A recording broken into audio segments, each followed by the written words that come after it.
Donc, bonjour Gabriel, Bonjour Martine.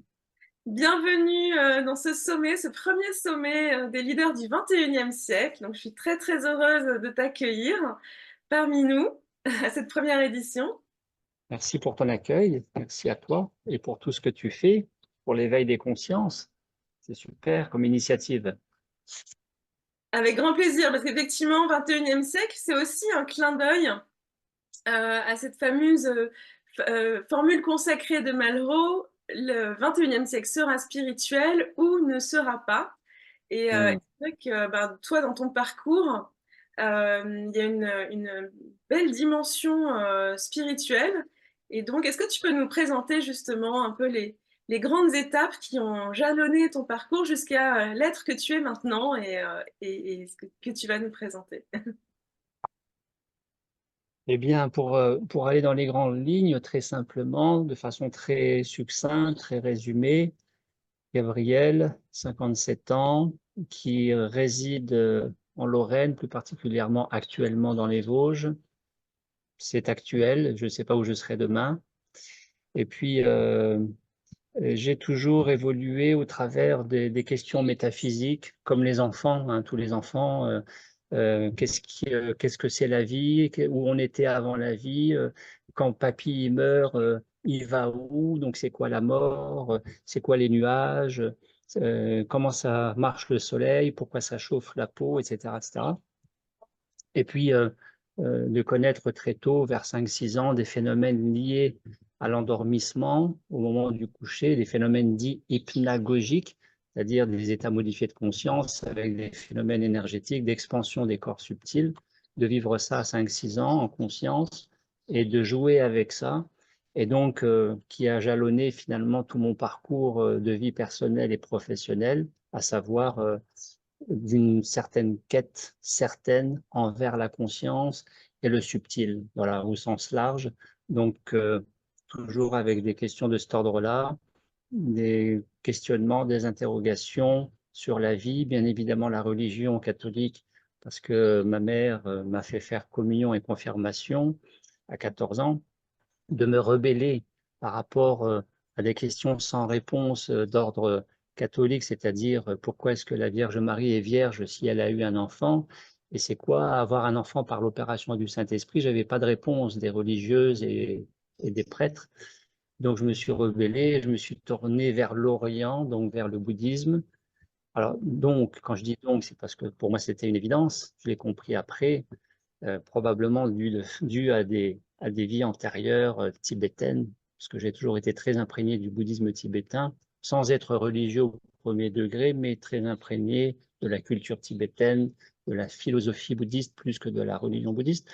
Donc après un long cheminement et d'investissement géographique, physique, temporel, financier sur l'Orient, sur l'Himalaya, sur le tibétain, etc., etc., de revenir euh, au cœur de l'Occident, en France, de me sédentariser et finalement de passer progressivement du voyage géographique au voyage intérieur. Et c'est là où les choses se sont un peu plus formalisées. Donc, avec 3 grands temps, professionnellement parlant, un parcours infirmier, infirmier en soins généraux dans beaucoup de secteurs, puisque paraît-il, je suis un instable. Donc, une richesse comme ça qui est acquise avec les expériences. Donc, infirmier, et puis après, je suis passé du soin thérapeutique aux soins préventifs, éducation à la santé, donc la formation professionnelle, le coaching, la thérapie psychocorporelle que j'ai fait depuis une vingtaine d'années. En parallèle de infirmier, j'ai eu une transition infirmier, formateur, thérapeute, coach auprès du particulier, des entreprises, des institutions, maisons de retraite, etc., etc. Et puis, depuis 11 ans cette année, d'accompagner dans la pause alimentaire, autrement dit le jeûne, à Mhm. la différence que ce jeûne et cette pause alimentaire, que ce jeûne est aussi une pause dans sa vie, pause alimentaire, pause gastrique et aussi se poser, et nourri, enrichi à la particule de lumière. Donc, pause alimentaire, prana, pranique, hein, d'où le terme sanskrit. Prana veut dire photon, Mhm. photon, biophoton, la lumière. Et donc, je suis à 100% investi depuis 11 ans dans ce domaine. pour avoir moi-même glissé dans cet univers en 2012-2013 et d'accompagner à partir de 2014 les individus, les groupes en France et à l'étranger, un peu moins à l'étranger, actuellement en Corse, comme tous les ans en juin. Voilà, donc je chemine, tout en accompagnant, je chemine encore avec moi-même, bien sûr, parce que nous ne Mmh. sommes jamais arrivés, n'est-ce pas? Oui, tout à fait.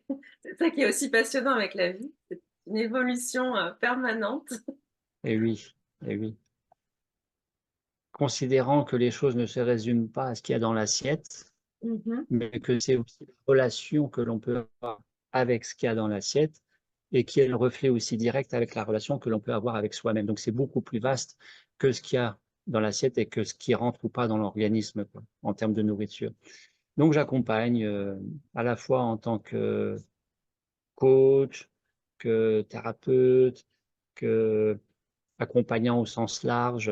Voilà, donc j'ai un peu toutes les casquettes en même temps. Très intéressant. Moi, le jeûne, c'est vraiment une pratique enfin, qui me passionne, que j'ai démarré, en 2016. Donc Heu, que toi-même tu pratiques donc. oui, que je pratique. J'ai pratiqué le jeûne long à partir de 2016. J'ai découvert avec ma mère et c'est vrai que j'ai trouvé que ça m'a tellement transformée que Mmh j'ai mh. voulu après, en faire au moins un par an, en fait. D'ailleurs, là, je pense que j'en aurais bien besoin d'un. Tu Donc moi, c'était pardon? es la bienvenue. Oui, avec grand plaisir. Mais donc toi, ça se passe comment tes jeûnes? C'est du jeûne hydrique, en une semaine? Parce que pranique, c'est-à-dire parce que normalement quand on jeûne, ce qu'on dit en général, c'est qu'on boit, enfin dans les jeûnes hydriques, c'est qu'on boit uniquement de l'eau, des tisanes et cetera. Donc toi, ça va au-delà de ça, si j'ai bien compris?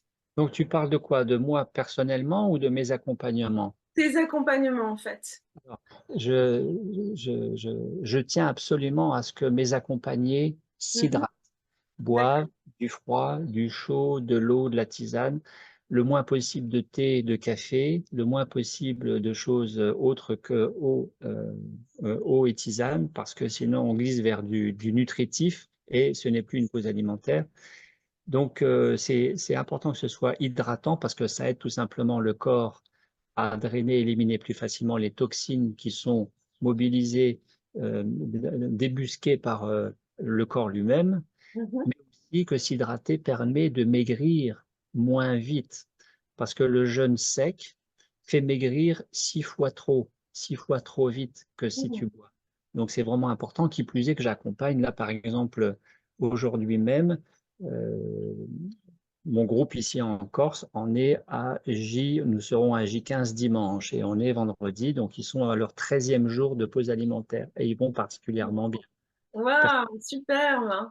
Personne ne s'écroule, personne n'est effondré, personne traîne la jambe, il y a pas de ça se passe très, très bien. Alors j'ai mis en place, plusieurs choses qui font que ça se passe très bien. Bien sûr, la préparation avant même qu'ils arrivent, c'est important. Mmh Jeûner mh. 1 fois par semaine, mettre l'accent sur les végétaux, fruits et légumes, oléagineux, légumineuses, je répète tout le temps la même chose.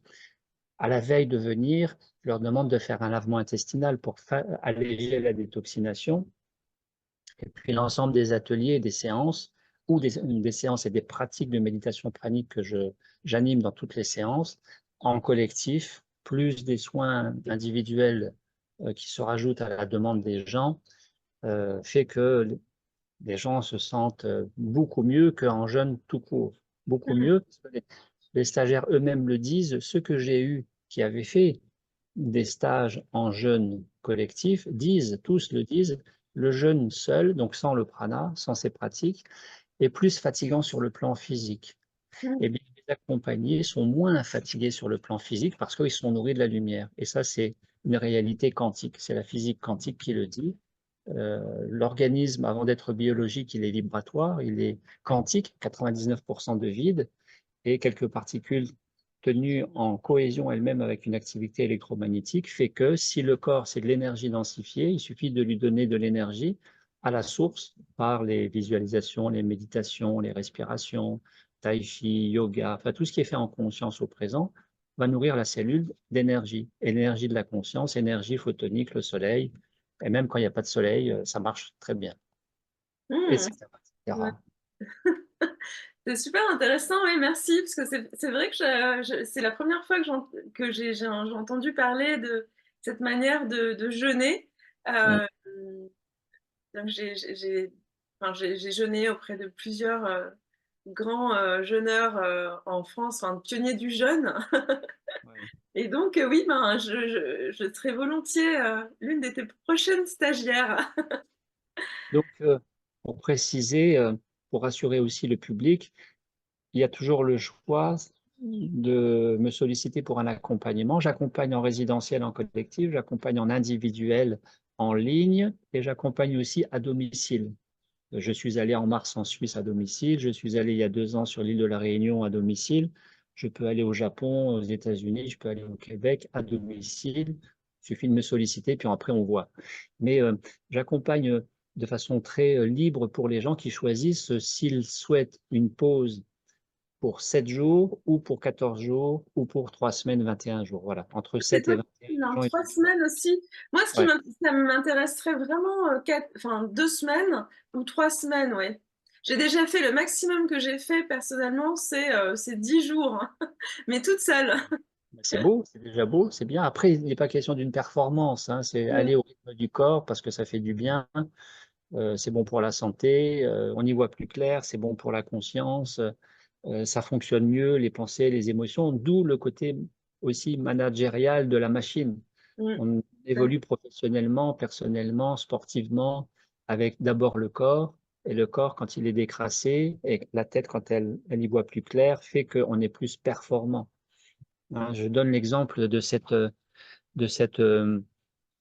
franco, maghrébine qui vit à Oman et que j'ai accompagnée il y a 4 ans pendant Noël, en 21 jours en ligne, et qui était DRH de banque, mmh. DRH de banque, et qui, euh,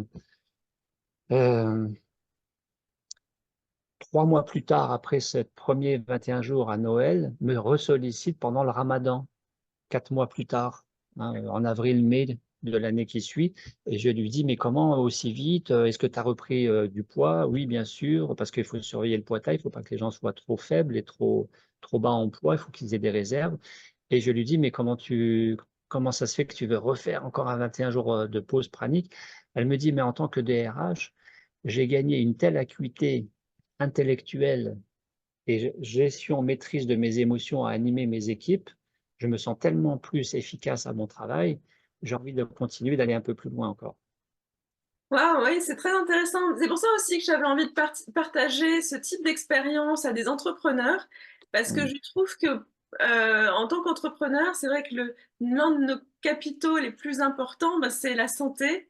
C'est le fait d'avoir cette énergie, cette forme physique Ouais. et ça permet d'en prendre soin, en fait et comme tu dis, de développer son acuité, Bah oui, tout simplement. Hein, ne serait-ce que dans la thématique gestion du stress, pourquoi et comment jeûner et jeûner avec une touche en plus qui permet d'aller plus loin, donc le prana, jeûne pranique, pause alimentaire pranique. Euh, Pourquoi et comment, donc comment et plutôt comment et pourquoi? Eh bien parce que euh, la machine, une fois encore, quand elle est plus légère de tout ce qui l'alourdit, le mental allégé de tout ce qui le freine, les émotions apaisées de tout ce qui les perturbe, fait que dans son axe, dans son alignement, ça permet d'être plus efficace en entreprise, au sport. J'ai animé des séances de coaching dans l'ancien club de tennis de table que je fréquentais et je leur tenais le même discours. Donc, à un moment donné, c'est bien la gestion du stress, respirer, les pensées, les émotions, méditer si on veut, mais à un moment donné, c'est aussi regarder qu'est-ce qu'il y a dans l'assiette. Parce que mmh. c'est fondamental. Je reprends souvent Lilou Massé qui avait cité à Mulhouse, que j'étais allé voir à Mulhouse, qui avait cité que l'alimentation, c'est aussi un programme phare de coaching avec soi-même. Donc, à un moment donné, c'est incontournable de regarder qu'est-ce qui m'alourdit, me freine, me fait pas voir tout à fait les choses comme il faudrait. Donc Mmh. après, on peut détailler cette histoire, hein, c'est sûr. Ben, merci en tout cas pour, ce partage concernant, le jeûne et ce que tu fais, ce qui te passionne. Pour maintenant découvrir un peu justement comment tu as fait cette transition parce que tu étais infirmier. Comment tu es passé, de d'infirmier à finalement, organisateur de jeûnes praniques? Est-ce que ça s'est fait tout naturellement? Est-ce que enfin, quelle a été un peu ta démarche, vis-à-vis de ça? Pourquoi avoir quitté d'ailleurs, ce métier? Bah, j'étais très confortable, j'étais tellement confortable que j'avais pas envie de m'endormir et devenir, pour parler trivialement, fonctionnaire hospitalier, fonctionnaire pépère, payé à coups de lance-pierre. C'est parce que c'est aussi une réalité. Donc c'est pour faire la rime, mais j'avais un poste très confortable, j'étais en consultation en alcoolologie. Ça faisait 6 ans que j'y étais. Après avoir été 3 ans en hospitalisation, je suis passé après en consultation. J'avais un poste très confortable, j'avais un bureau, j'avais le téléphone dans le bureau, j'avais la voiture de fonction qui me permettait d'aller donner des cours de santé tabagique, alcoolologique en école de manipulateur radio, en école d'aide-soignant. Je donnais des consultations à la maison d'arrêt, j'allais voir les détenus. Je ne faisais pas les week-ends, je ne faisais plus les pansements, je me levais pas, enfin, j'allais pas à l'hôpital à 6 heures, je terminais pas à 22 heures, hein, comme l'infirmière traditionnelle connaît. Donc, c'était très, très confortable, mais j'ai refusé ce confort et j'ai toujours eu un goût pour la transmission. Donc, la pédagogie, la transmission, on va dire l'enseignement. Et entre infirmiers euh, dans le domaine des soins thérapeutiques et l'accompagnement en pause alimentaire pranique, il y a eu une transition qui s'appelle formateur en technique de gestion du stress, pratique de gestion du stress, pratique psychocorporelle. Donc tout ce qui est massage bien-être, tout ce qui est relaxant, tout ce qui est relaxation, sophrologie, coaching, relation d'aide, soins énergétiques, psychologie. Donc j'ai développé un organisme de formation professionnelle, j'ai créé, développé, animé pendant 10 ans, Mmh. jusqu'à ce qu'il y ait une double synchronicité, c'est que sous l'ère Sarkozy, les droits individuels à la formation finançant les demandeurs d'emploi et les salariés par Pôle emploi et par les employeurs faisaient que j'avais des inscrits en formation, mais que dans la passation Sarkozy à Hollande, les DIF ayant évolué en CPF, compte personnel de formation, ne donnaient plus l'accès aux salariés et aux demandeurs d'emploi à des formations bien-être psychocorporel, de gestion du stress, quand eux-mêmes n'étaient pas dans ce secteur d'activité professionnelle. Donc ça a fait naître des tas et des tas d'organismes de formation qui ont fermé leurs portes, beaucoup de misère par rapport à ça. Ça, c'est une réalité. Donc mon activité a énormément chuté de formation professionnelle. Et en parallèle, j'ai connu, sur mon chemin, s'est présenté le fameux programme vidéo Lumière qui relate la nourriture pranique. J'ai connu ça en 2011 et je m'y suis mis en 2012 pour accompagner en 2014. Voilà. Ah, très intéressant, c'est amusant. Voilà, il y a eu cette transition avec 4 pauses alimentaires que j'ai vécues en 2012, 11 jours en juillet 2012, avec un ancien accompagnant, Henri Montfort, qui était la référence en France de la nourriture pranique. C'était en juillet 2012, 10 jours en octobre 2012, 14 jours en décembre 2012. En décembre 2012, à l'issue de ces 14 jours, je suis passé de 81 kilos début 2012 à 60 kilos fin 2012. Donc j'ai dit stop, on remange. Je ne voulais pas passer en dessous des 60 kilos. Donc j'ai remangé. Je suis parti en voyage initiatique dans l'Himalaya au Bhoutan en juillet 2013. Et à mon retour, j'ai refait un processus pranique et les choses se sont installées comme ça. Voilà. D'accord et là maintenant, tu ne manges plus en fait depuis, 2012? Enfin si j'ai bien compris? Donc ça, c'est la vision restrictive du grand public qui dit que nourriture pranique, ça veut dire ne plus manger. C'est pas ça la définition de la nourriture pranique. La définition de la nourriture pranique, parce que de toute façon, la réalité, c'est que tout le monde est pranique. Le bébé à la naissance, il respire. Et il respire quoi? Il respire du prana. En respirant l'oxygène, le corps, c'est de l'énergie densifiée. Tout est prana. Freud disait tout est sexuel, je dis tout est énergie. Donc, la définition de la nourriture pranique dans l'état pranique, parce que nourriture pranique, il y a état pranique, c'est-à-dire autonomie alimentaire, la capacité à ne plus manger, mais d'être relayé au champ quantique pour être nourri pleinement du prana, et tu ne maigris plus, tu n'es pas fatigué, tu dors 2 fois moins, tu es en super forme, super énergie, super santé, c'est important. Et il y a aussi la conscience pranique, c'est conscience du thé, c'est l'éveil. Euh, Donc, tu peux être en conscience pranique et manger et ne pas être pranique de l'état pranique. Et tu peux être dans l'état pranique, ne plus manger et être dans une conscience d'éveil, d'unité relative, plus ou moins importante, plus ou moins avancée, mais relative.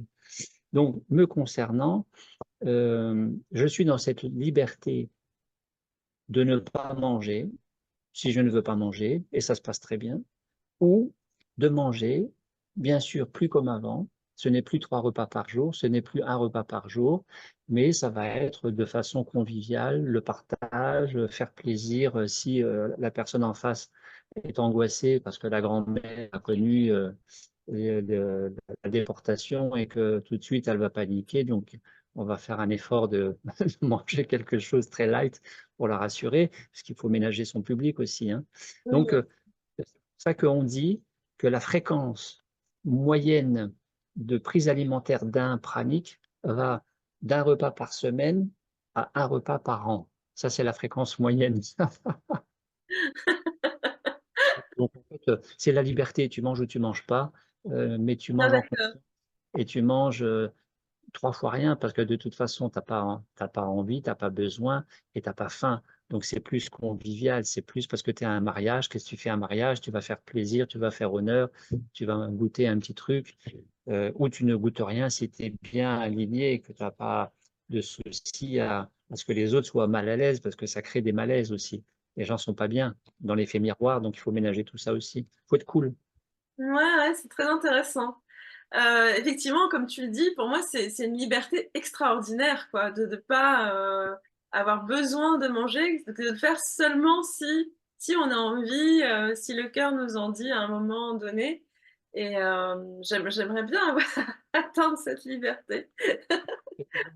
Là encore, ça rejoint le managérial, le management, la bonne gestion la plus efficace possible de la machine, le corps dans sa globalité. C'est que qui dit nourriture pranique dit euh, ce qui est singulier et propre à soi et qui peut-être nous démarque du commun des communs, hein, comme tu mangeais de la viande, tu n'en manges plus, ça passera peut-être pas aussi bien qu'avant si tu es de nouveau invité parmi des mangeurs de viande.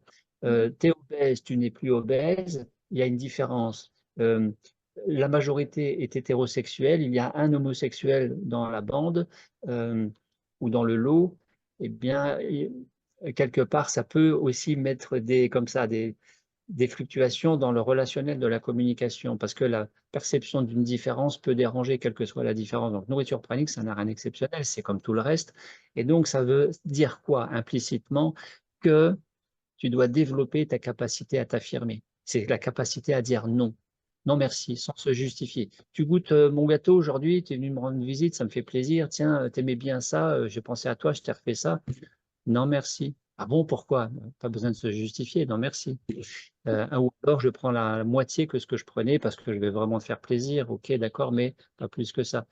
Et l'affirmation de soi, c'est très important dans la relation à l'autre, qu'elle soit professionnelle ou pas professionnelle. L'affirmation de soi est très importante, très importante.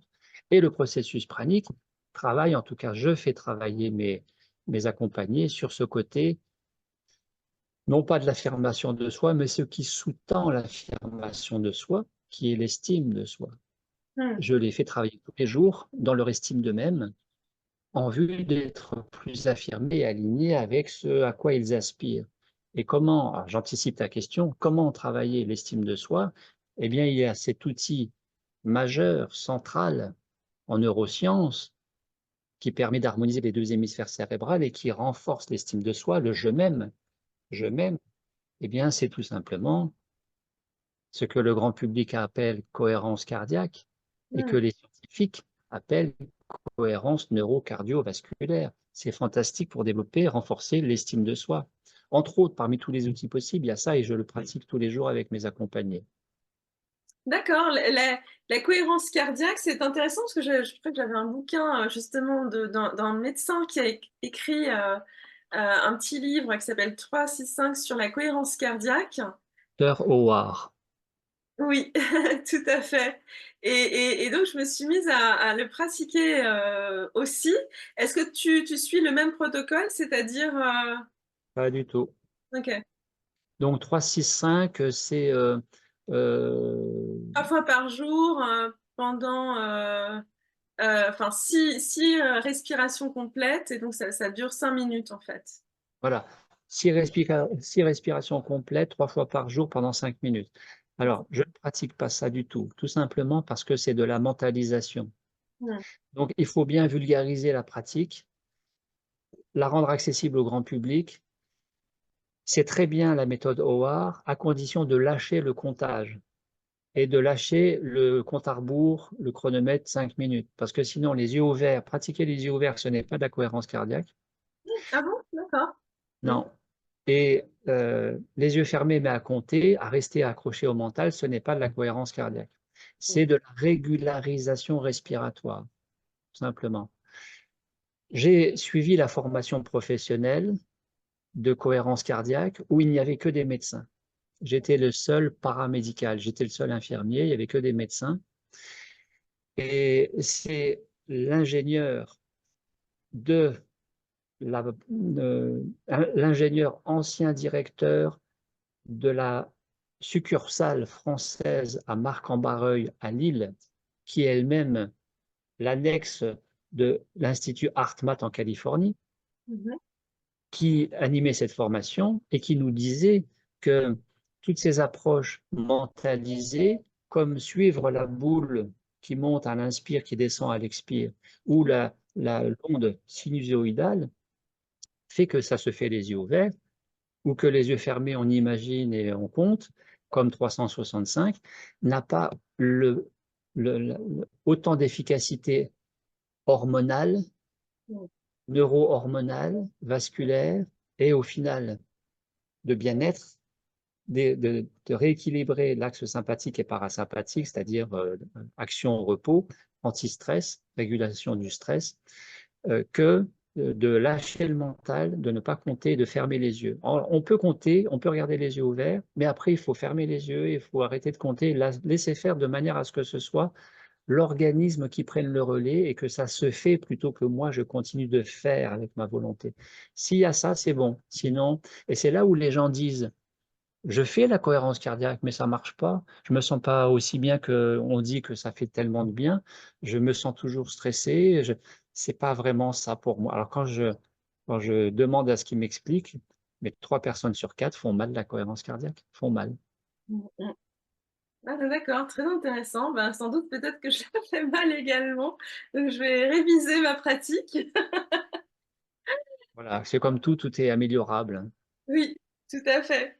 Et par rapport au stress alors, par rapport à notre public qui en partie sont des cadres qui peuvent être stressés dans leur grande entreprise, à faire un travail qui n'a pas toujours beaucoup de sens.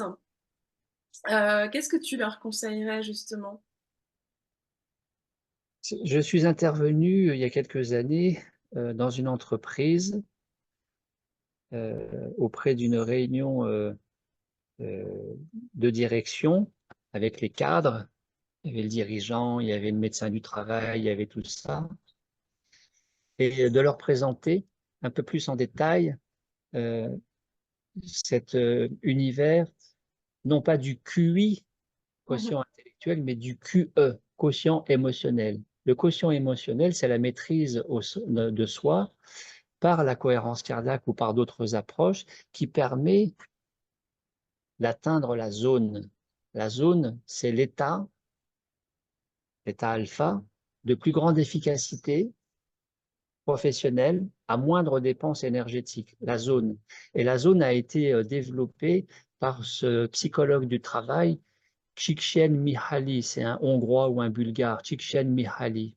C'est très intéressant ce qu'il écrit, donc j'ai présenté ça en entreprise et après avec l'outil de l'époque qui était la cohérence cardiaque. Il y a d'autres approches bien sûr et ça c'est une façon de gérer l'immédiat, le quotidien et puis pour prendre plus de hauteur sur sa place en entreprise et sur son poste et dans ses fonctions, c'est toujours de réactualiser les données. Est-ce que je suis toujours à ma place? Est-ce que, en tant qu'être de conscience évolutif, est-ce que peut-être aujourd'hui, j'aspire pas à quelque chose d'évolutif et de passer à un autre poste ou à une autre entreprise ou à une autre activité? C'est comme ça que je suis passé de salarié infirmier hospitalier, fonctionnaire, à profession libérale et de me lancer en 2007 précisément, où j'ai fait le grand saut de l'entrepreneuriat libéral, quoi, avec la casquette et associative et entrepreneur, puisque j'ai eu une transition avec un statut association loi 1901 qui me permettait, avant la démission de 2006, dès 2003, en hôpital infirmier, d'avoir une activité parallèle, bénévole, à mon domicile, d'accompagner les individus dans la gestion du stress et j'ai commencé comme ça. J'ai eu une transition avec le statut associatif, tout en étant infirmier, à côté, d'accompagner et ça s'est développé au fur et à mesure. J'ai démissionné fin 2006 et je me suis déclaré auto-entrepreneur, mais profession libérale, travailleur indépendant et d'officialiser l'ouverture d'un organisme de formation professionnelle qui existe toujours, dans lequel je n'assure plus aujourd'hui qu'un seul module, une fois par an, qui est soins énergétiques à viser bien-être, santé, restructuration, réhabilitation, prévention de la maladie, du burn-out, gestion du stress, faire que le corps fonctionne au mieux, comme la pause alimentaire. Voilà, Bah, dans les grandes lignes.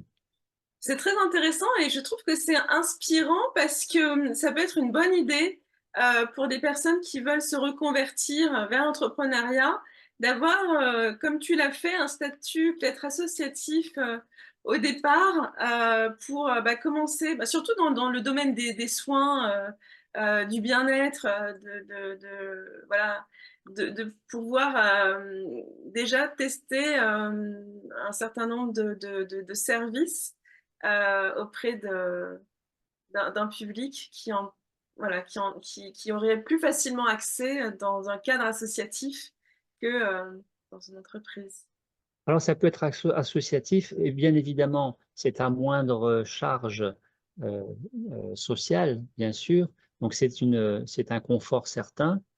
Et puis, la transition va être de façon mesurée de passer de temps plein à un temps partiel, par exemple, à 80% ou à 50%, selon qu'il y a un ou deux salaires à la maison. C'est toujours pareil, selon qu'il y a encore des enfants à nourrir ou pas à nourrir.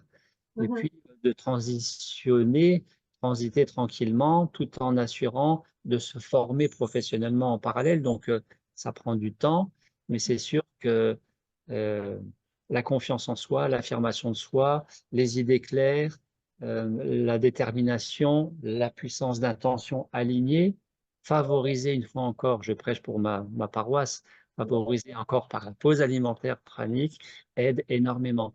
J'accompagne depuis 11 ans cette année, j'en suis à 800 personnes accompagnées. J'ai eu dans mes accompagnés des policiers en arrêt maladie. J'ai eu des médecins qui sont venus en pause alimentaire pranique. J'ai eu des avocats, j'ai eu des ingénieurs, j'ai eu des enseignants, beaucoup d'infirmières. J'ai eu tout public, mais des gens qui étaient aussi en transition et qui voulaient se poser, qui voulaient déposer les bagages qu'ils portaient depuis longtemps, qui les alourdissaient, certains qui n'étaient pas bien du tout avec leur santé, et de faire le point avec soi-même. Par exemple, cette salariée pharmacienne Mmh. qui me contacte un jour et me dit, je suis partout où je suis embauchée en tant que pharmacienne, je suis virée. Je ne comprends pas pourquoi, j'en ai marre, pouvez-vous m'aider? Je lui dis, venez vous mettre au vert, offrez-vous une semaine, pas plus, une semaine de pause alimentaire. Nous allons regarder de plus près, je vais vous accompagner et vous verrez, vous allez avoir des surprises. Ça n'a pas manqué, à l'issue de cette semaine, contre toute attente, elle ne s'y attendait pas du tout. Elle s'est réconciliée avec son fils, d'avec qui il ne parlait plus depuis des années. Ça, c'était une très bonne chose. Et puis, ça a été mieux dans ses nouvelles orientations en tant que pharmacienne. C'était plus tranquille. Il y avait moins de confrontation euh, avec les employeurs. Donc, elle était plus à l'aise pour maintenir un poste après. Il y a des choses comme ça qui se mettent en place et hein, où les gens qui ne savent pas trop quoi faire de leur vie sont à des carrefours de plusieurs possibilités, et bien de se poser, d'alléger la machine, de décrasser dans le sens euh, euh, permettre à plus de lumière, lumière, le prana, mais lumière de la conscience, de circuler et de voir mieux avec ses yeux, de ressentir mieux avec son intuitif, parce que ça développe aussi de l'intuition, Mmh. et bien permet de prendre des directions plus stables, plus solides et plus euh, euh, fructueuses à terme, de perdre moins de temps aussi. Ouais. Oui, tout à fait, ouais. Je suis enfin moi j'en ai vu les effets, hein, sur moi-même. C'est pour ça que je suis devenue une fan, du jeûne et qu'à partir de 2016, j'en ai fait au moins un, par an. Mais d'ailleurs, je me demande, alors je ne sais pas si tu as une réponse à ce sujet, parce que toi qui as vu plein de médecins et enfin, qui sont venus et même enfin, des professionnels de la fonction médicale, pourquoi en France, le jeûne est encore si peu pratiqué, contrairement à d'autres pays comme la Russie, l'Allemagne, où c'est devenu assez courant en fait de jeûner pour aller mieux. Alors, je précise, j'ai pas eu plein de médecins, j'ai eu quelques médecins. J'ai eu quelques médecins parce que c'est pas, c'est pas eux qui sont le plus demandeurs. Il faut savoir que, sauf erreur, le jeûne n'est pas enseigné en faculté de médecine. Donc, ça, c'est une réalité. Combien de médecins jeûnent dans leur quotidien, dans leur vie privée? C'est encore une question à se poser. Mais un médecin, ça reste un être humain. Et donc, je me réjouis toujours d'avoir des professions euh, complètement inattendues dans mon secteur dit branché, baba cool, new age, spirituel, spiritualiste. Non, non, non. Les pieds sur terre et on reste pragmatique euh, et accessible à tout le monde, aux cartésiens comme aux branchés, quoi. Mais le jeûne fait son chemin tranquillement. Je ne fais pas l'apologie du jeûne. Alors, je ne suis pas dans le jeûne, je suis dans le jeûne prana, pranique, la pause alimentaire. On peut jeûner et être affairé toute la journée. Mmh, La pause alimentaire, que je préfère au terme jeûne, d'accord.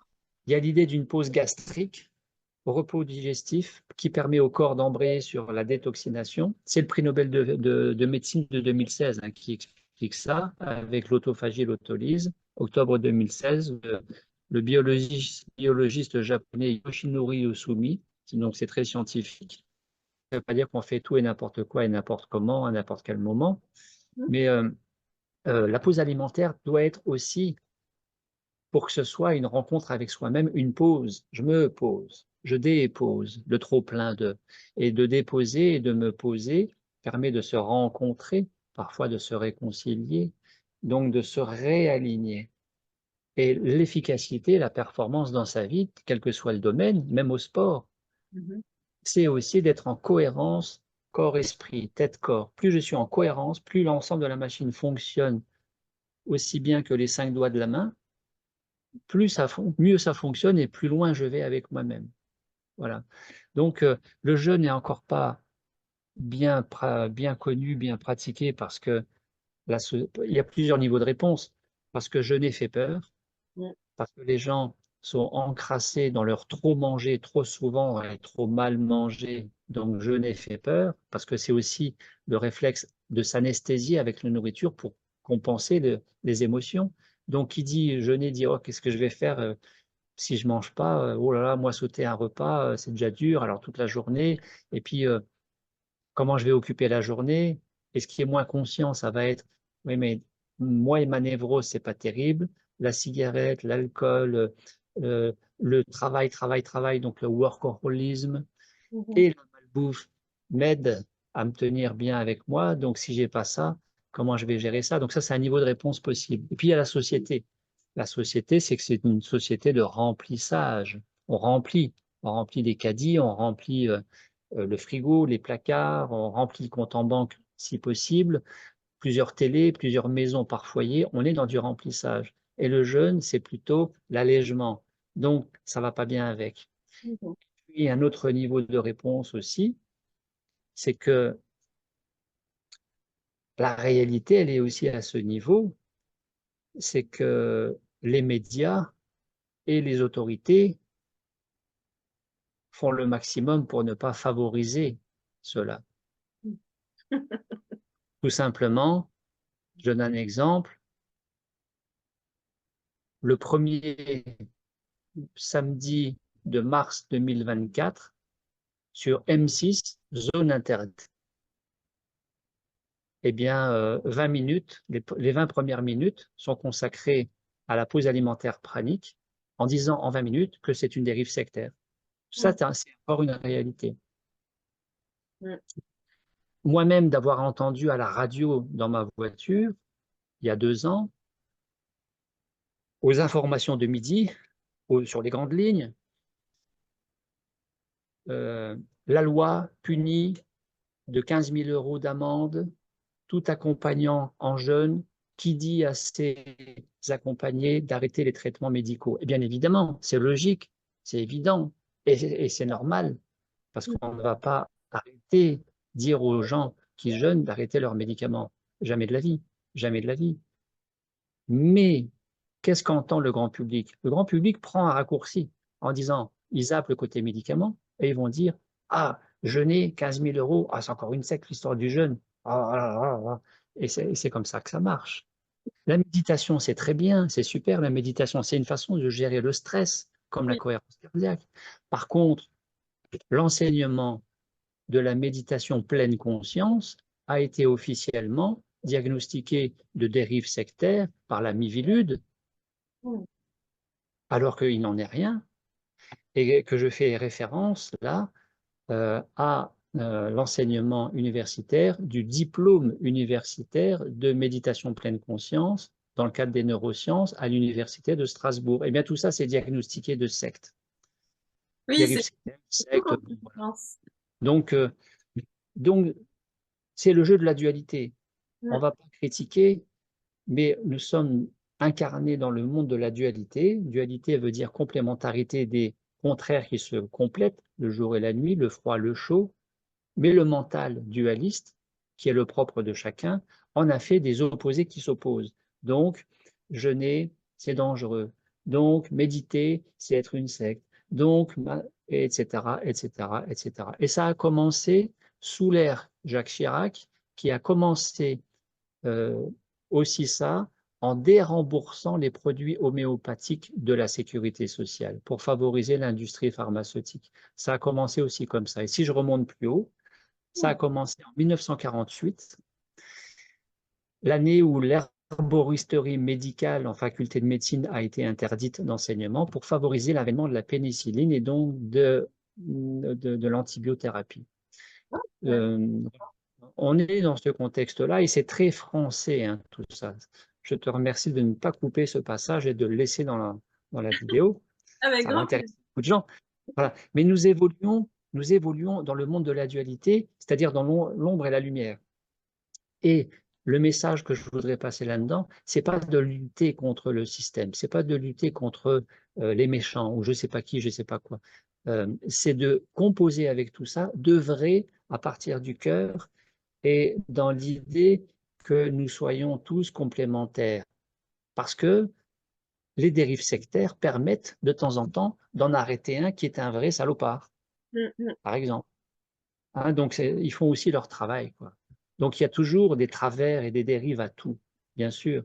Mais j'ai eu, par exemple, ici même, dans mes groupes, j'ai eu un monsieur, un stagiaire, qui me dit: «Ah, tu donnes une conférence nourriture pranique à Bordeaux ou à Toulouse», je ne sais plus, c'était Bordeaux ou Toulouse, je dis: «Oui», et il me dit: «Est-ce qu'on peut profiter pour que tu vois ma femme en séance, gestion du stress, etc.» Je dis: «Oui, pourquoi? Qu'est-ce qu'elle a ta femme?» Eh bien, sa femme fréquentait, heu, un mouvement spiritualiste que je ne vais pas nommer, un Mmh. mouvement spiritualiste et ce mouvement spiritualiste était, hem, représenté par la tête et la tête étant un homme. Cet homme décède. Eh bien, la direction a été reprise par le numéro 2 étant une femme, mais étant une femme bourreau dans la hein, heu, dans le triangle de Karpman, qui est Mmh. aussi, proposé dans le management en entreprise, dans le management d'un couple tout simplement. La Mmh. gestion des enfants quand ils disent, «Je veux des bonbons» alors que c'est l'heure de manger, ben, c'est bien de connaître le Cartman, hein, sauveur, victime, bourreau. Eh bien, hem, la femme de mon stagiaire a été mise au rencard pendant X fois par le numéro 2, donc cette femme qui a repris la direction. En séance, collective, elle était interdite de rejoindre le groupe. On lui disait de rester dans sa chambre, mais comme une petite fille et elle a fini par faire un traumatisme neurofacial avec une paralysie de la bouche et Wow. elle parlait comme ça, la salive qui coulait comme ça, donc c'était très compliqué et son mari me demandait de la recevoir en séance pour peut-être améliorer quelque chose avec les outils de la gestion du stress. Eh bien, ça, c'est pour moi, c'est une vraie dérive sectaire, une vraie dérive sectaire. Oui, oui, tout à fait. Oui, Voilà. oui, il ne s'agit pas de croire non plus qu'on est dans un monde de bisounours où, tout est bon et tout est gentil. Enfin, dans ce milieu spiritualiste, effectivement, il y a aussi, des personnes, qui peuvent être, dangereuses, hein, enfin, entre guillemets. Donc, tout est juste, tout est juste, tout est parfait et pour parler de la matrice, parce que les gens se plaignent souvent: la matrice, oui, regarde, machin, on va avoir qui après Macron?» Parce que, il y a eu Macron, il y a eu machin, il y a eu truc et puis ça dure depuis des décennies, il y a rien qui change. Non, le changement, il est pas à ce niveau-là. Le Mmh, changement est avec soi-même. mmh, La matrice, c'est pas la société. C'est ce qui compose, chacun à son niveau, la société que nous entretenons nous-mêmes, chacun à notre niveau. La matrice, c'est d'être trop dans le mental et donc trop dans la dualité et trop dans le ventre. Donc je vais expliquer, trop dans le ventre. Trop dans le ventre, ça veut dire la mauvaise gestion des émotions qui fait le mauvais le rapport heu, désalignant et contre-productif de la nourriture qui est prise trop, trop souvent et trop mal et mmh. qui encrasse les corps, qui fait vieillir les corps et qui rend les gens plus facilement malades et qui fait mourir plus vite. En étant dans une vie de l'à peu près quoi, finalement, de l'à peu près. Comment réussir sa vie? Comment, réussir professionnellement? Comment réussir son couple? Comment réussir, son sport? Eh bien, coaching de l'alimentation, en conscience, mettre de la lumière de la conscience qui est écouter, respecter le corps. L'un ne peut pas aller sans l'autre. Regarde Djokovic, champion de tennis. Qu'est-ce qu'il a fait pour être champion? Il a arrêté le gluten. Ah oui. Il, il a arrêté le gluten, Mmh, régime sans gluten. Qu'est-ce que dit la naturopathie? Les trois poisons de la naturopathie, c'est le gluten, le lactose et le mmh, saccharose, le sucre industriel. Mais si au moins les gens arrêtaient ça et qu'ils se mettent à jeûner une fois par semaine, en se faisant plaisir quand ils jeûnent, à prendre du temps pour soi, à courir moins et mmh. à se faire plaisir quand les gens mangent, à manger ce qu'ils aiment, plus dans la gestion que dans la compensation et à manger davantage végétal. Tout de suite, ça va mieux, tout de suite, ça va mieux, tout de suite, ça va beaucoup mieux, vraiment. Mmh. Ouais, très intéressant et j'aime Surtout beaucoup note de, enfin, de responsabilisation, en fait, parce que c'est effectivement comme ça qu'on reprend sa liberté en prenant conscience que finalement on est responsable, pleinement responsable de notre propre vie et de la manière dont on, compose avec, les événements et ce qui nous arrive, en fait. eh oui, Et donc, je trouve que c'est un beau message justement de libération. à travers l'alimentation, mais pas que. Oui, c'est un aspect, c'est comme le yoga, tu sais? Le yoga, puisque je démarre toutes les journées en résidentiel ici, comme partout ailleurs quand je fais du résidentiel, avec un premier atelier à 7 heures du matin qui est yoga prana, yoga en conscience corporelle, respiratoire et pranique. Pas pour être plus souple au niveau du corps physique, mais être plus souple au niveau du mental qui est le dictateur. Le mental égo qui est le dictateur et qui impose sa loi. Bon, donc lâcher le mental égo sans lutter contre, se recentrer dans la conscience du corps, permet de relâcher le corps avec la pause alimentaire et la détox et de gagner en amplitude, c'est-à-dire la souplesse. Et ça permet à l'énergie prana de circuler beaucoup mieux, de nourrir, de régénérer, de sous-tendre, de soutenir le corps physique à sa fonction de détox pendant qu'il ne mange plus, et ça permet d'aller plus loin. Et vraiment, c'est une des raisons pour lesquelles je n'ai plus du tout le même profil de stagiaire, c'est qu'avant, ils étaient plus fatigués, maintenant, ils sont beaucoup moins fatigués, ils sont beaucoup plus en forme. Je te dis, aujourd'hui, J13, Mmh. tu dis, ben, on dirait qu'ils ont mangé hier, quoi. Bon, Ça, vraiment. c'est super, ouais. Oui, parce que c'est vrai que moi, je te partage effectivement, le fait que moi aussi, quand je jeûne, généralement, ça me fatigue un peu, enfin, surtout au début. Hem, Au début, c'est comme ça. mmh, Et ça le fait de moins en moins. Donc, tu vois, c'est comme le yoga. Dans l'esprit du grand public, yoga veut dire posture. C'est pas vrai. Yoga, c'est pas que posture. Il y a des formes de yoga où il n'est pas du tout question de posture. Le, euh, le karma yoga, c'est faire la vaisselle pour la famille quand il y a de la famille et tu dis, ben, je vais faire la vaisselle. Comme ça, je me dévoue. Ben, c'est du karma yoga. Ou tu es dans la rue et tu vois une grand-mère avec son sac de course, elle a du mal à le porter, tu l'aides. C'est du karma yoga. mmh, Hein, par exemple, là, il n'y a pas de posture. Mais le yoga, c'est bien plus que les postures quand il est question de posture. Parce que dans l'univers du yoga, tu as des postures, des respirations, la méditation, les engagements avec toi-même de ne pas mentir, de ne pas tricher, la maîtrise brahmacharya, la maîtrise de l'énergie sexuelle, orientée spiritualité et non plus plaisir charnel restrictif à perdre cette énergie et qui épuise les organes aussi. Ça, c'est une extension possible. Le yoga, c'est plein de choses. Eh bien, la nourriture pranique, c'est pareil. C'est pas que ce qu'il y a dans l'assiette. C'est pas je mange ou je mange pas, ou je mange que des légumes ou que des fruits. Il est aussi question, pour aller aussi dans le sens de l'entreprise, de gérer sa propre entreprise, de gérer les pensées, gérer les émotions, de s'ancrer à la terre, mmh. de gérer le relationnel. Il y a peut-être des relations à lâcher ou à mieux gérer ou à mieux vivre au sein de sa famille, de son entourage, de son environnement, etc., etc. Donc, il y a plein de choses dans l'univers, parce qu'en fait, la nourriture pranique concerne tous les domaines de la vie. Et c'est pour ça qu'on s'étonne toujours que ma chaîne YouTube, Gabriel Lescois, Vivre de lumière, qui ait autant de vidéos. Il y en a 580 à cette heure-ci. Pourquoi? Parce que la nourriture pranique touche tous les domaines.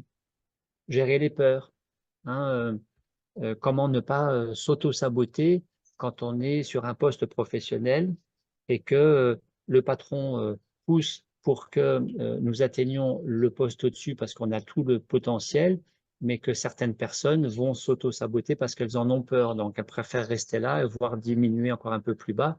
Et c'est une réalité parfois qu'on rencontre. Donc, comment gérer aussi ces tendances-là d'auto-limitation, d'auto-sabotage? Il y a plein de choses dans l'univers de la nourriture pranique. Il n'y a pas que les fruits et légumes. Très intéressant. Est-ce que tu veux partager quelque chose justement, par rapport à l'offre que tu fais, au public? Bah, l'offre, elle est connue maintenant, hein, c'est venez en retraite pranique, restez chez vous, je vous accompagne en ligne, invitez-moi chez vous comme Antoine, j'irai dormir chez vous, vous savez, là tu Mmh. sais, comme Oui, oui, Antoine, donc qui a fait le tour du monde. ouais. Donc selon ma disponibilité, je peux aussi aller à domicile, mais sinon venez, l'idéal c'est quand même de venir et de faire une vraie coupure d'avec son frigo, ses placards, ses tentations, ses magasins tout prêts à portée de main. Ici, il n'y a rien.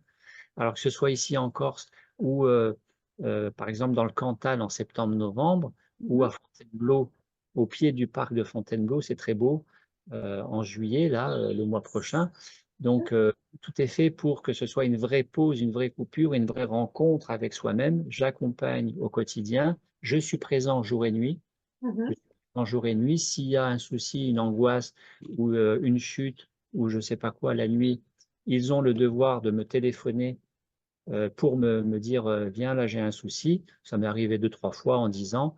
Il n'y a rien, il n'y a jamais rien de méchant, mais je suis très présent. J'accompagne Mmh. euh, aussi avec la surveillance de la tension artérielle. Donc je prends la tension artérielle, je surveille les paramètres, je sais arrêter les gens si ils vont trop loin, que à l'évidence, ils perdent de discernement, de lucidité et que le corps a dit stop mais qu'ils veulent continuer. Ça m'est arrivé de dire aux gens, à de rares personnes, maintenant c'est bon, tu en es à 18 jours, tu ne vas pas encore forcer pour faire 21, pour dire que tu as fait 21. Là, maintenant tu arrêtes, tu te réalimentes, Mmh. etc. etc. Et puis entre-temps, les gens, ils ont toujours besoin d'informations et de se rassurer. Donc, il y a les vidéos sur YouTube, Vivre de lumière, Gabriel Descois, et il y a le site pranainspire.com avec la boutique et les 2 livres que j'ai écrits. Un livre dédié à la nourriture pranique, préparation, transition, intégration, au sortir d'une pause alimentaire pranique. Mmh. Et ce livre qui est là depuis l'année dernière, qui est une extension de la nourriture pranique à la pratique du yoga.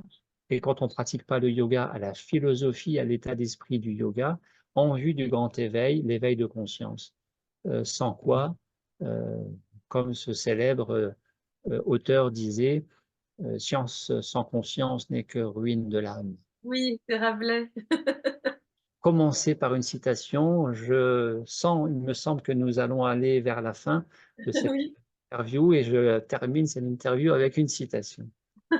Eh bien, c'est très bien. Je te remercie, infiniment Gabriel pour ce très beau partage, très inspirant pour se réaliser soi-même, à travers, bah, cette expérience, de pause pranique. Donc, merci beaucoup. Rien d'autre à ajouter? Ou à toi, et j'étais en train de penser pendant que tu faisais cette clôture que le plus difficile, c'est de se mettre en route. La machine, le mental, les émotions, les peurs, c'est une locomotive de 80 tonnes à bouger. Quand c'est bougé, quand c'est lancé, ça va tout de suite beaucoup Mmh. mieux. Et c'est le corps après qui prend le relais. Je me suis mis, je ne fais pas l'apologie du yoga plus que d'autres choses, mais un matin, je me suis réveillé en juin 2021 et une voix m'a dit à l'oreille, fais du yoga. C'est tout ce qu'on m'a dit. J'ai fait du yoga, je me suis mis au yoga, j'ai commencé avec les petites vidéos, les captures d'écran, 2, 3 livres chez moi, un quart d'heure le matin, et puis un quart d'heure est devenu une demi-heure est devenue 1 heure. J'ai suivi une formation professeur de yoga, etc., etc. J'ai écrit ce livre. J'accompagne depuis juillet 2012 dans les retraites praniques avec un atelier de yoga prana qui fait vraiment, vraiment l'unanimité, qui aide énormément. Imagine que j'ai eu un stagiaire qui était parkinsonien. Mmh. Il venait à l'atelier du yoga. Il n'arrivait pas à faire les pratiques, mais il se mettait dans l'intention de. Donc, plutôt, euh, euh, bien sûr, il n'arrivait pas à faire ça, par exemple. Mmh. Il faisait comme ça. Il restait comme ça, il se mettait là, il respirait lumière. Voilà, très bien. C'était fantastique et ça lui faisait du bien. Et il était là tous les matins avec nous. Donc, euh, le plus conséquent, c'est d'oser dépasser sa zone de confort, d'oser croire en soi, d'oser dépasser ses peurs et de savoir se renseigner au bon endroit, de savoir se documenter, mais de ne pas se laisser rattraper par je ferai quand je serai prêt. Mmh. Oui. Par exemple, Mmh. à l'hôpital, j'avais cette infirmière dans mon équipe. Quand je suis rentré à l'hôpital, cette infirmière détenait tous les records. Elle en était à 28 ans d'ancienneté dans le même service. 28 ans. Alors, ce n'est pas une critique, parce qu'il en faut aussi. C'est très bien. Il y a des profils pour tout. Et cette infirmière-là, quelques années après, j'ai appris qu'elle a quitté ce poste. Je dis, bah, c'est bien ça, c'est très bien. Et j'ai appris qu'elle a quitté le poste de jour pour rester dans le même service, mais de nuit. Ah waouh! Donc, Une fois encore, ne critique pas, je ne juge pas, mais Ouais. je ferai ou je viendrai, j'oserai faire quand je serai prêt, on n'est jamais prêt. Mmh. Alors, plonger dans l'inconnu, c'est fantastique et c'est en ça que révèle, que recèle le pouvoir de la vie elle-même, qui nous est offert à chaque instant de plonger dans l'inconnu. C'est pas facile, je le reconnais, moi le premier, ce n'est pas facile. Mmh. Mon parcours professionnel est le reflet d'un parcours personnel qu'on n'a pas du tout évoqué là, mais que j'ai osé réaliser. Et je suis tellement content d'avoir fait ce parcours. De temps en temps, je me pose et je fais marche arrière, je me tourne comme ça et je regarde le parcours que j'ai réalisé. Et c'est pas de l'ego, hein, mais Mmh. c'est de dire que si j'étais resté fonctionnaire hospitalier, et je dis pas qu'ils doivent tous démissionner, je dis pas ça non plus. Si j'étais resté fonctionnaire hospitalier, je me serais vraiment endormi. À cette heure-ci, j'attendrais la retraite, j'attendrais la paye, j'attendrais le week-end, les vacances d'été. Quelle misère, quoi. Il y a tellement à déployer de ces potentiels et à vivre autrement plus épanoui. On peut être très épanoui à l'hôpital, bien sûr, mais les casseroles prennent le plus souvent, trop souvent, le dessus sur les potentialités. Mmh. On a tellement de richesses à offrir et à s'accorder à soi-même déjà, que si chacun allait un petit peu plus loin avec lui-même, à reculer sa zone de confort, la planète tout entière s'en porterait mieux, tout entière. Ouais. Que ce soit par le professionnel, le sportif, la vie amoureuse, la vie associative ou la santé tout court. La priorité des priorités, c'est renforcer sa santé, c'est la prévention de santé avec soi-même, permet d'aller beaucoup plus loin et de se réaliser et d'être un peu plus heureux dans sa vie. Et ça, il n'y a pas de prix. Ça a un coût, mais il n'y a pas de prix. Ouais, j'aime beaucoup. Effectivement, avoir le courage de sortir de sa zone de confort pour, aller, enfin retrouver sa vraie, liberté et soi, en fait. Voilà. Dans le management, au sens large, dans tous les secteurs d'activité, il y a un frein majeur qui est la peur. Mmh. Eh bien, ne pas lutter contre la peur, ne pas fuir la peur, mais d'aller au-devant de sa peur. Tu sais, j'étais infirmier en tabacologie, alcoolologie, tabacologie, dernier poste occupé. Et on préparait avec le médecin du service une intervention au sein de l'usine Renault, 3000 salariés, avec une conférence à donner sur le tabagisme pour les salariés le matin et une l'après-midi.